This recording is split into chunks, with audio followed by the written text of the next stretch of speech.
যে একজন অন্ধচাবি ইসলামের জন্য, দিন কায়েমের আন্দোলনের জন্য, আল্লাহর জমিনে আল্লাহর দিনকে প্রতিষ্ঠা করার জন্য তিনি নিজের জীবনটাকে দিতে দ্বিধাবোধ করে নাই। কথা বলেন ঠিক কিনা?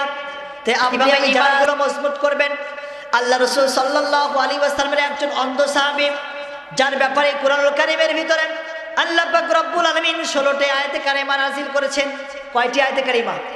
16টি আয়াতে কারিমা নাযিল করেছেন একজন সাহাবীর ব্যাপারে, যার নাম হচ্ছে হযরত আব্দুল্লাহ ইবনে উম্মে মাকতুম। বলেন সুবহানাল্লাহ। এই অন্ধ সাহাবী হযরত আব্দুল্লাহ ইবনে উম্মে মাকতুম রাদিয়াল্লাহু তাআলা আনহু, তিনি আল্লাহ রাসূল সাল্লাল্লাহু আলাইহি ওয়াসাল্লামের জামানার সাহাবী। আল্লাহ রাসূল সাল্লাল্লাহু আলাইহি ওয়াসাল্লাম দুনিয়া থেকে চিরবিদায় নিয়ে চলে গেলেন। দ্বিতীয় খলিফার জামানায় আল্লাহ রাসূল সাল্লাল্লাহু আলাইহি ওয়াসাল্লামের সাহাবী একদম বৃদ্ধ হয়ে গিয়েছে, মুরব্বী মানুষ, অন্ধ সাহাবী, চোখ দিয়ে কিচ্ছু দেখতে পাচ্ছে না। আল্লাহ রাসূল সাল্লাল্লাহু আলাইহি ওয়াসাল্লামের সাহাবী আব্দুল্লাহ ইবনে উম্মে মাকতুম রাদিয়াল্লাহু তাআলা আনহু, তিনি বলতেছে, ও আল্লাহর নবীর সাহাবীরা, আজকে মক্কার মধ্যে তামাম দুনিয়ার জমিনে খবর চলে যাচ্ছে যে পারস্য যুদ্ধ শুরু হয়ে যাবে।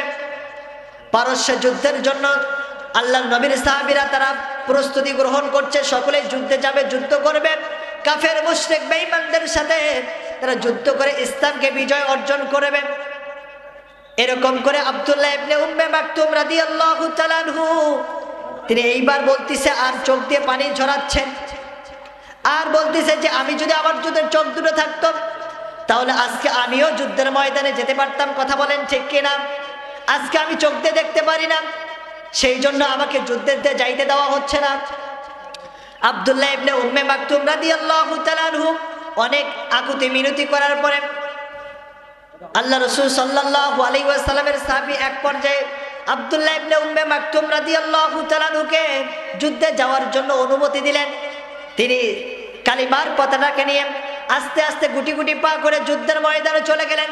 পারস্য যুদ্ধের যুদ্ধ 3 দিনের মাথায়, প্রথম দিন, দ্বিতীয় দিন চলে গেল, তৃতীয় দিনের মাথায় তিনি কালিমার পতাকাটাকে উড্ডীন করে নিয়ে যখন ময়দানের ভিতরে দাঁড়িয়ে আছে, এমন সময় কিছু কাফের মুশরিক বেঈমানেরা এসে আল্লাহ রাসূল সাল্লাল্লাহু আলাইহি ওয়াসাল্লামের প্রিয় সাহাবী হযরত আব্দুল্লাহ ইবনে উম্মে মাকতুম রাদিয়াল্লাহু তাআলা আনহুকে দুনিয়া থেকে শেষ করে দিয়ে শহীদ করে দেওয়া হলো।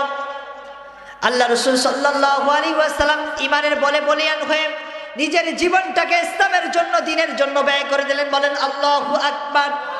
তাহলে বলতেছিলাম যে একজন অন্ধ সাহাবী, তার ঈমানের পাওয়ার, ঈমানি মজমা কতটা ছিল যে একজন অন্ধ সাহাবী ইসলামের জন্য, দিন কায়েমের আন্দোলনের জন্য, আল্লাহর জমিনে আল্লাহর দিনকে প্রতিষ্ঠা করার জন্য তিনি নিজের জীবনটাকে দিতে দ্বিধাবোধ করে নাই। কথা বলেন ঠিক কিনা?